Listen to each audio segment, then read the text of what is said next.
한국여성단체연합은 우리나라에서 활동 중인 25개 여성단체들의 모임입니다.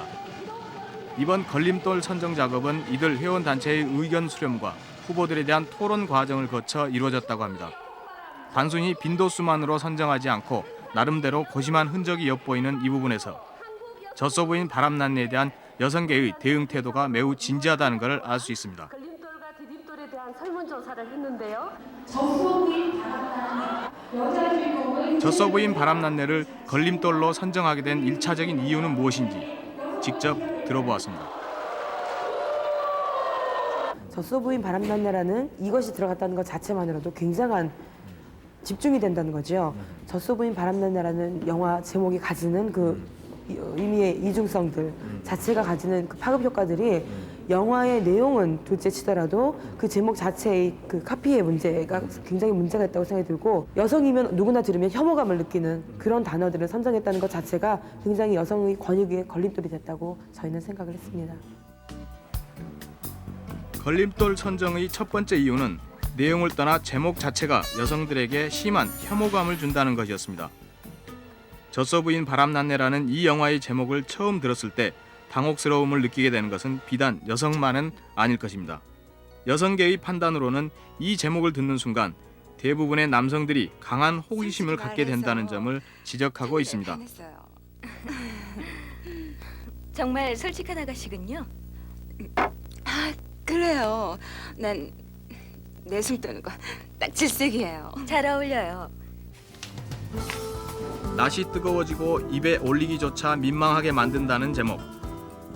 여성을 젖소에 비유한 이 기상천외한 제목은 어떻게 나오게 된 것인지 이 비디오를 제작한 영화사를 찾아가 보았습니다. 제작자의 설명입니다. 우선적으로 영화나 이제 비디오나 다 이거는 하나의 문화 예술입니다. 그리고 제목에 대한 것도 자유가 어느 정도 있어야 된다고 생각을 합니다. 그리고 저희 회사에서 이 젖소부인 바람난내라는 타이틀을 갖다 지었을 적에는 그만한 이유가 있기 때문에 그 타이틀을 진 거였습니다. 전 가슴 큰 여자가 있으면은 남자들끼리 야, 쟤 젖소 같다 이런 얘기 갖다 항상 유머적으로 평범하게 얘기한 말이었어요. 그런데 저도 이 비디오 사업을 한 5년 동안 이렇게 하면서 사실 이러한 타이틀이 맞아 들어갈까 안 들어갈까 몰랐어요. 젖소부인 바람난내라는 제목의 탄생 배경에는 상품성을 최대한 높이려는 영화사의 의도도 빠질 수 없습니다. 제목이 흥행을 좌우하는 한국 비디오 영화계의 현실에서 더욱 자극적이고 더욱 선정적인 제목이 아니면 팔리지 않기 때문입니다.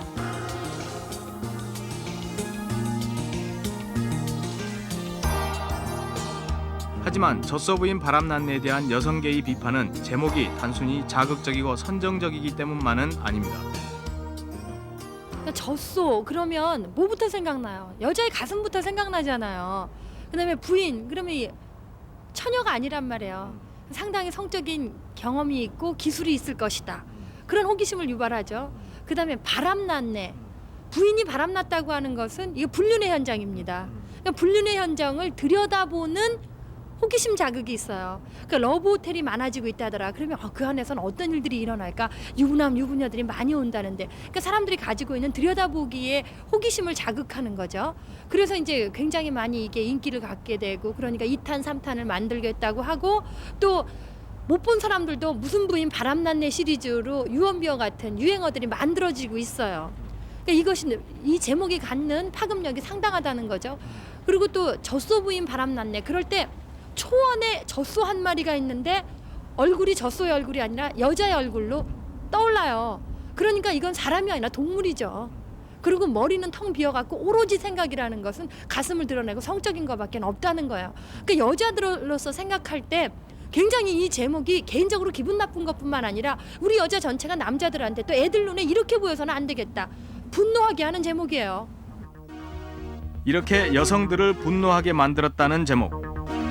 그런데 젖소부인 바람난내는 이 제목 덕분에 비디오 대여점에 기현상을 만들어내고 있습니다.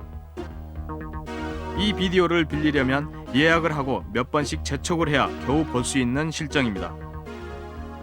외국 영화 흥행작에서나 볼 수 있었던 일이 흔히 삼류 영화로 분류되는 국산 에로 비디오에서 일어나게 된 것입니다. 조금 더 활성화가 돼서 요즘은 그전에 비해서 좀 더 많이 나가고 있어서 전체 대여량이 한 20% 정도, 그 정도를 차지하고 있습니다. 그래서 그 중에서도 이제 그 제목이 좀 특이한 영화들, 뭐 젖소 부인 바람났네나 아니면 뭐 꽈배기 부인, 아니면 뭐 엉덩이가 기가 막혀, 뭐 아니면 또 만두 부인 속 터졌네 등등의 그 특이한 제목들을 가지고 있는 영화들이 대여 빈도가 좀 더 높아지고 있습니다. 요즘에도 고객들은 젖소 부인 바람난내를 빌리러 왔다가 허탕을 치고 돌아갑니다. 강남이 주택가에 있는 이 비디오 가게의 경우 지난 2달 동안 이 영화를 빌려간 사람은 모두 35명. 35명 정도. 신작 비디오의 대여 기간 1박 2일을 생각하면 이틀에 한 번씩 계속 대출되었음을 알 수 있습니다. 이틀에 한 번 꼴 정도로 손님들이 찾고 있다는 거죠. 요즘 부쩍 늘어난 비디오 방. 이런 비디오 방에서도 젖소 부인 바람난내의 인기는 더욱 높습니다. 우리 영화 베스트에 당당히 들어있을 뿐 아니라 대여 순위로만 따지면 단연 1위를 달리고 있습니다. 이 비디오를 보고 나가는 한 여성에게 어떻게 보게 됐는지 물어보았습니다. 아무 느낌이 없어요. 눈여깃거리. 아유, 제목하고 똑같구나. 그런 거. 생각했던 대로구나. 그냥 제목이 유행하는 거지 뭐. 제목이 좀. 여느 에론물하고 비슷한데 그냥 제목만 특이했다 그런 소리도 하고 봤어요. 젖소 부인 바람난내라는 제목은 성적 호기심이 왕성한 청소년들에게는 더욱 자극적일 수밖에 없습니다. 실제로 미성년자 관람 불가인 이 영화는 어른들보다는 청소년들 사이에서 더 화제가 되고 있습니다. 이렇게 젊은 세대들마저 뒤틀린 여성 인식을 갖게 할 우려가 있다는 점 역시 여성계가 문제를 제기한 이유입니다. 지금 20대 청년들은 누구나 다 봤어요, 이 비디오를. 그 제목 때문에 본다는 거죠. 실제로 내용을 보면 그 유사 비디오물과 별 차이점을 못 느낌에도 불구하고 제목 때문에 1편, 2편, 3편을 똑같은 내용을 계속 반복적으로 본다는 거예요. 이런 과정들에서 이 제목 자체가 가지는 굉장히 중요한 사회적인 파급력은 우리가 한번 꼭 반드시 짚고 넘어가야 된다고 생각이 듭니다. 젖소 부인 바람난내에 대한 여성들의 문제 제기는 제목 자체에만 그치지 않습니다. 이런 제목들이 유행하면서 야기된 사회문화적 현상이 더욱 문제라는 주장인데요. 그 현상으로 여성들은 요즘 유행하는 무슨 부인 뭐 했네라는 유머 시리즈를 지적하고 있습니다. 이것은 영화 제목에서 유머 시리즈가 만들어져 나왔다는 점에서도 특이한 현상입니다. 또 하나의 현상은 유머 시리즈만큼이나 많은 젖소 부인 바람난내의 아류들이 나와 있다는 점입니다. 무엇이 영화 제목이고 무엇이 유머 시리즈인지 구별할 수 없을 정도입니다.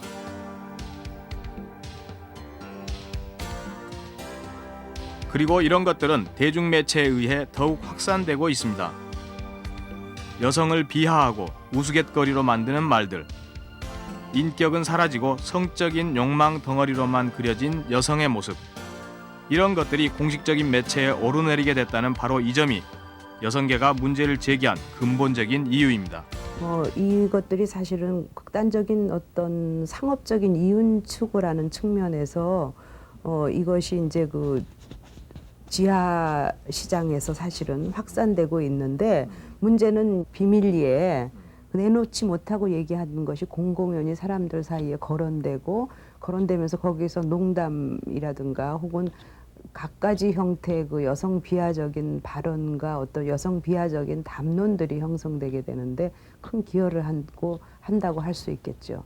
다시 얘기하면 그 아래 지하 시장에서 형성되던 문화가 이제는 지상으로 올라오고 있는 거라고 얘기할 수 있겠죠. 젖소 부인 바람난내라는 제목으로 인해서 아는 사람들 사이에서만 은밀하게 얘기되던 것들이 공식적인 장으로 확산됐고, 그것은 여성 비하적인 말과 인식을 확대 재생산하고 있다는 것입니다.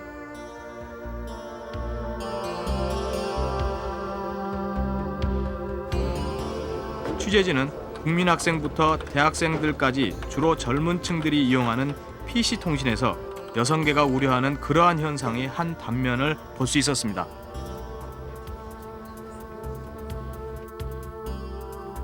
기성세대의 가부장적 사고에서 벗어나 있다는 젊은 세대들 사이에서조차 그리고 첨단 매체인 컴퓨터의 통신란에서조차 여성을 비하하는 전 근대적인 말들이 유머라는 이름 아래서 횡행하고 있다는 것입니다.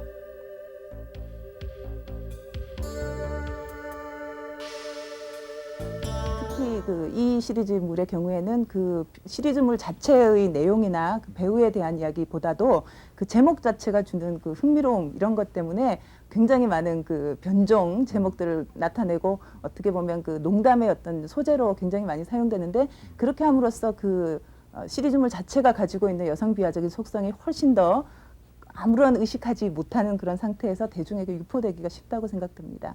그런 의미에서 그 젖소부인 시리즈와 같은 것은 그 여성을 성적인 욕망의 덩어리로 묘사하고 성적인 기능을 제외한 어떤 기능도 여성에게 독자적인 어떤 역할은 없다라고 하는 그 통념을 강화한다고 볼 수 있습니다.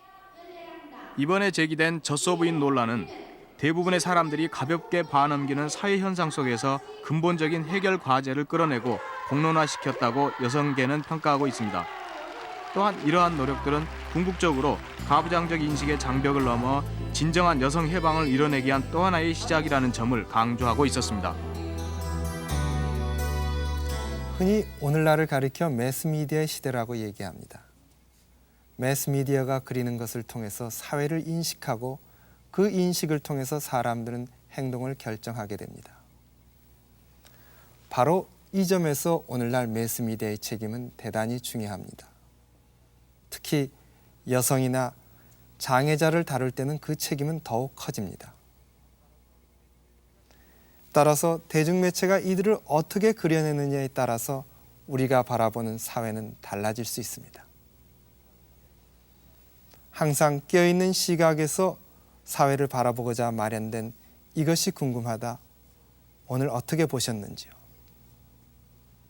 껴있는 사회, 생각하는 사회를 만들기 위한 노력을 게을리하지 않겠습니다.